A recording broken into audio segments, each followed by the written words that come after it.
Oke, assalamualaikum warahmatullahi wabarakatuh. Apa kabar teman-teman semua? Semoga sehat selalu, ya, dimudahkan segala sesuatunya, dan tentunya makin sukses ya. Kali ini kembali lagi di konten percukuran. Jadi kita bakal ngebahas mengupas tuntas seputar dunia rambut. Ya, dunia rambut bukan dunia goib teman-teman. Ya, cukup berasa ya teman-teman untuk di masa seperti ini. Ya, mudah-mudahan kita semua dipermudah usahanya, segala sesuatunya.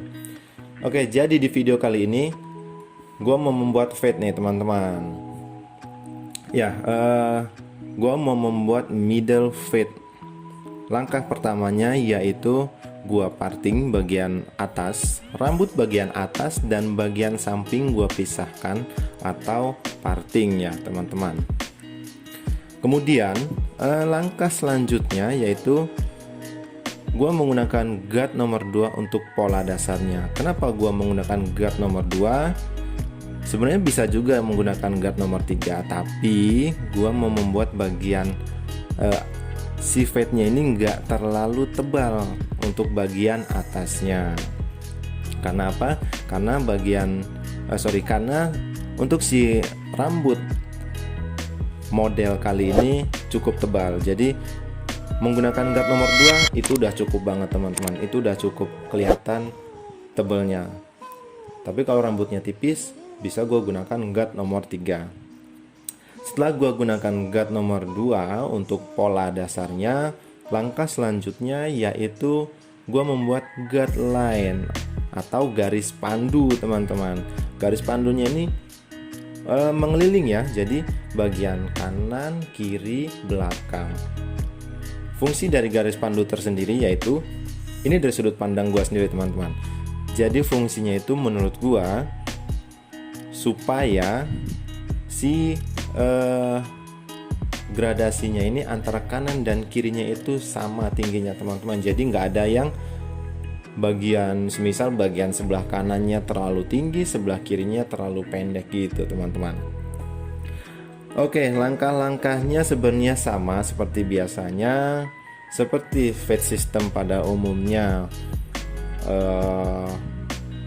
menggunakan guard nomor 0,5, 1, 1,5 dan seterusnya.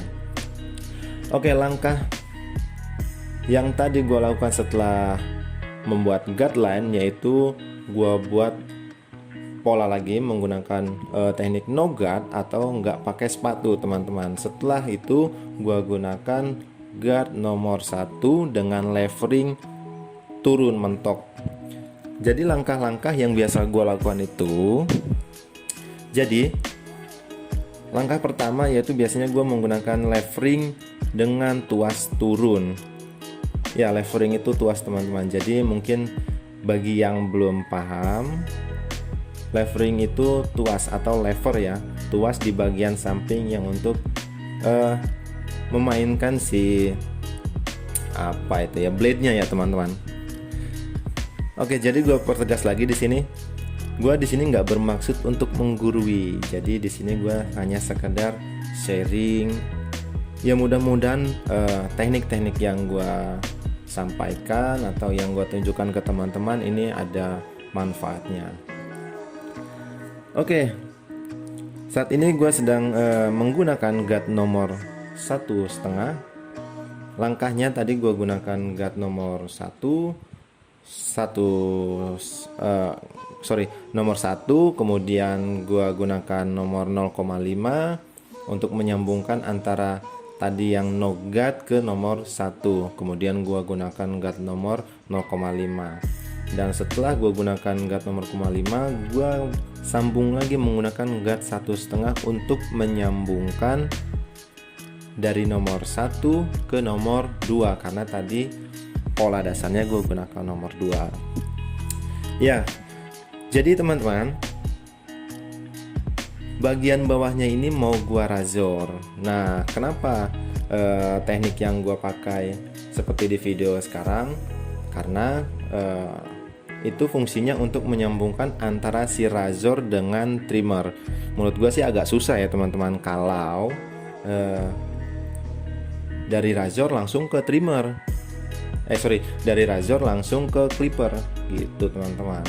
Makanya gue sambung lagi menggunakan trimmer. Seperti yang gue lakukan saat ini. Oke, jadi bagian bawah ini gue razor. Nah, jadi dia gradasinya langsung smooth teman-teman. Jadi langsung nggak ada garis-garis lagi. Kalau dari trimmer langsung kalau dari razor langsung ke trimmer itu biasanya menghasilkan garis baru, dan itu perlu dipoles lagi. Bisa menggunakan trimmer, bisa juga menggunakan razornya, asal teman-teman bisa menggunakan teknik razornya. Jadi teknik awalnya itu kalau ngerazor ya, yang biasa gue lakukan yaitu pertama itu nggak dikasih tekanan, agak sedikit ngambang, kemudian ke bawahnya baru ada lebih nempel lah, bukan tekanan ya, karena bahaya juga kalau ditekan. Jadi seperti itu. Oke, jadi selesai sudah bagian samping, gua rapihin semuanya. Udah jadilah intinya bagian samping. Kemudian gua lanjut menggunakan apa ini ya? Jadi gue rapihin bagian atasnya teman-teman. Rapihin bagian atasnya dengan bagian kanan dan kiri panjangnya tetap sama, nggak ada yang panjang lebih-lebih. Biasanya karena gue belajar dari pengalaman nih, lihat ya, mungkin gue juga pernah melakukan hal yang sama ya. Jadi biasanya itu tamu ketika di barbershop dia bagus, ketika di rumah dia berantakan, dia nggak bisa natas rambutnya karena mereka awam teman-teman. Makanya gue inisiatif gue sih dari dulu, potongan gue selalu gue buat antara kanan dan kirinya itu sama panjang. Fungsinya ketika si klien di rumah itu rambutnya tetap rapi, nggak ada bagian rambut yang memble-memble. Biasanya kalau kita nyisirnya ke kanan, rambut bagian kiri itu sisa sangat panjang. Ayo nih, siapa nih yang biasa kayak gini nih? Oke teman-teman, mohon maaf bila ada kalimat gue yang salah. Ini gue juga di sini masih belajar juga. Ya, langkah selanjutnya yaitu gue perhalus lagi bagian ujung-ujung rambutnya dengan thinning scissor atau gunting penipis.